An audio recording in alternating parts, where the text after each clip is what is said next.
My friend used to have about, he bragged to me he has a 5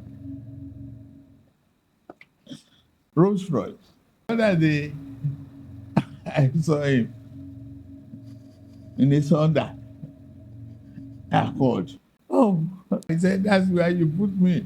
I said, I didn't put you there. Happy New Year, everyone. This season, we had a very special holiday message from the man himself. You know him, you love him. Your leader and mine, Tinubu. Let's hear what he has to say. Monopoly, no oligopoly. You have a free market economy flowing. And people are learning management. My friend used to have about, he bragged to me he has a 5 Rolls Royce. He brought a nice Jeep here. The other day, I saw him in his Honda Accord. Oh, he said, why? He said, that's where you put me. I said, I didn't put you there. He said, that is because of fuel prices. He could no longer maintain 5 limo type of vehicle. It's not negative. To learn to manage. You learn to control your electricity bill, switch off the light, learn to manage.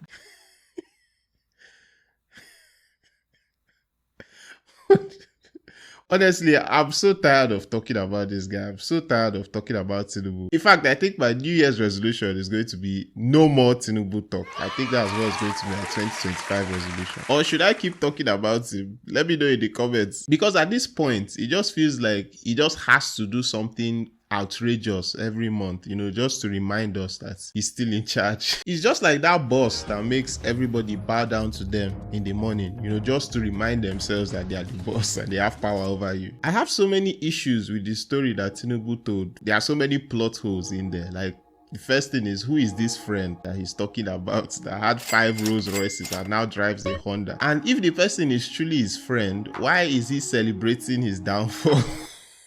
That's not a good friend.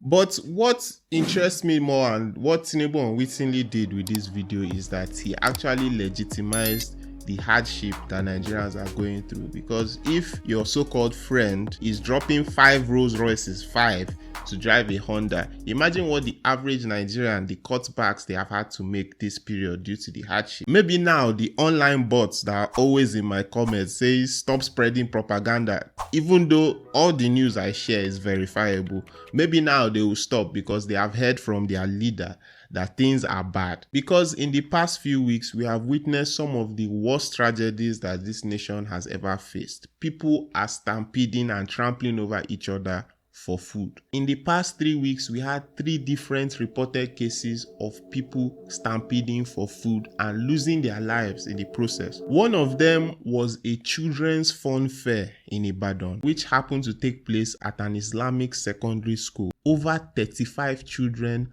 lost their lives due to stampedes for food. 35 kids. That number of children losing their lives is just traumatic to hear. For comparison, Travis Scott had an infamous concert in 2021 where over 50,000 people attended and it was over capacity. In that concert, 10 people lost their lives, of which 2 of them were children. So for comparison, this is a 50,000 capacity arena of people who are hyped, and they had a lower loss of life than a children's fun fair. The other 2 incidences are almost as crazy as this one. In Anambra State, there was also a stampede for food when a rich philanthropist decided to share bags of rice. 22 people lost their lives, including a pregnant woman. Think of how bad the situation has to be for a pregnant woman to actually be fighting for food, for bags of rice with other adults, like how exactly is she supposed to carry this thing? She's already putting herself in danger by being in that environment. That just shows you how desperate the situation has become, and that even people in the crowd did not even consider her safety. And to even show you the extent to which people are throwing away all forms of restraints, throwing caution to the wind just to get any free food that they can, the third stampede happened in a church. At around 6:30 a.m. in the morning, over 1,000 people came to the church because they heard that there was going to be free distribution of food palliatives, and in the process 10 people lost their lives. The government, the police have resorted to blaming these people that are involved in the stampede and blaming the organizers, saying that they were not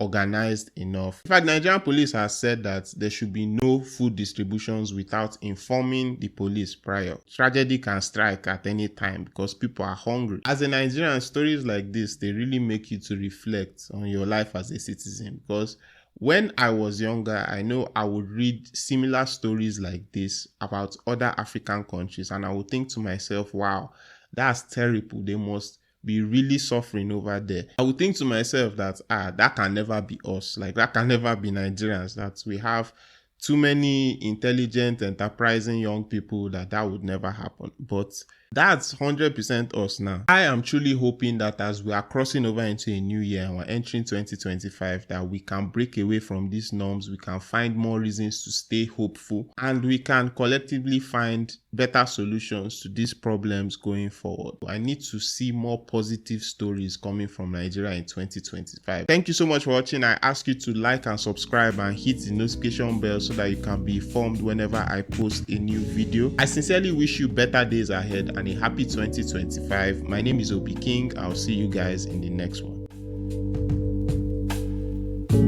Did you know that Netflix is stopping funding for Nigerian movies? To learn all about that, click on this viral video right here.